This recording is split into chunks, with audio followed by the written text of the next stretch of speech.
For those who grew up poor, what did you consider a luxury? I learned to hold my pee for 8 hours straight in middle school, not because of a medical condition, but because my shoes had holes in them and the bathroom floor was always wet. Those shoes were supposed to last me 2 years. My mom got them at Goodwill, and they were already worn when I got them. By 8th grade, the soles had completely separated from the front. I used duct tape, but it only lasted a few days before water would seep through. The school bathroom always had wet floors, leaky toilets, kids washing their hands and splashing everywhere, you name it. If I went in there, my socks would get soaked. And once your socks are wet, everyone knows. They squelch when you walk. People notice, so I held it every single day, from 7 a.m. until 3 p.m. when I could run home. I became an expert at it. I knew exactly how much water I could drink at breakfast without consequences. Half a glass? No more. I'd watch other kids chug their juice boxes at lunch, and I'd just sit there with my dry mouth pretending I wasn't thirsty. My mom didn't know. She was working 2 jobs just to keep our lights on. She'd leave for work at 5 a.m. and wouldn't get home until 9 p.m. The last thing I wanted was to add shoe money to her list of things to worry about. I saw her cry over bills enough times. I wasn't going to be another bill. Some days were worse than others. During winter, the cold made it harder. My body wanted to go more frequently, but I couldn't. I'd sit in math class, doing multiplication tables in my head, anything to distract myself from the pressure in my bladder. Other kids would raise their hands and just go, so casual about it, like it was the most normal thing in the world. And I guess for them, it was. I started avoiding drinking fountains. I'd walk past them even when my throat felt like sandpaper. My teachers probably thought I was the most hydrated kid in school because I never asked for bathroom breaks. Ryan sat 3 rows ahead of me in English class. I'd had a crush on him since 6th grade, but guys like him didn't notice girls like me. His backpack was always new. His clothes never had stains or loose threads. He lived in a world I could only imagine. One time he dropped his pencil and it rolled near my desk. When I picked it up to hand it back, I noticed my hands were shaking. Not because I was nervous, but because I hadn't eaten anything since the free breakfast at school, 7 hours ago. He said thanks and smiled, completely unaware that simple interaction was the highlight of my entire week. I was terrified he'd find out about my shoes, about how I lived, about how some nights we ate cereal for dinner because that's all we had, about how my mom would pretend she wasn't hungry so my little brother and I could eat more. The shame was suffocating. It wasn't just about being poor, it was about being invisible because of it. Like poverty had somehow made me less than human, less deserving of basic dignity. I remember one girl in my class,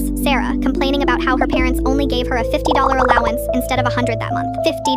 That was more than my mom spent on groceries for our entire family for 2 weeks. I just sat there, nodding along, pretending I understood her struggle. The worst part wasn't the hunger or the broken shoes or even the physical pain of holding it all day. It was the constant performance, the exhausting act of pretending everything was normal, laughing at jokes about things I'd never experienced, staying quiet when everyone talked about their weekend plans that cost money. But one day, in March, I couldn't anymore. I was in so much pain, I was shaking. I finally gave up and went to the bathroom during lunch. I tried to tiptoe, tried to avoid the puddles, but it was impossible. My socks were drenched. When I came out of the stall, I froze. There, sitting right outside the door, were someone's sneakers. Nice ones. The kind that cost actual money. My crush, Ryan, was standing there in just his socks. I saw you limping earlier, he said quietly. Just wear these home. Give them back tomorrow. I started crying. Right there. He just handed me his shoes and walked away like it was nothing. The next day, I tried to give them back. He wouldn't take them. Said he had another pair. 15 years later, I married that man. Sometimes the smallest acts of kindness become your whole world.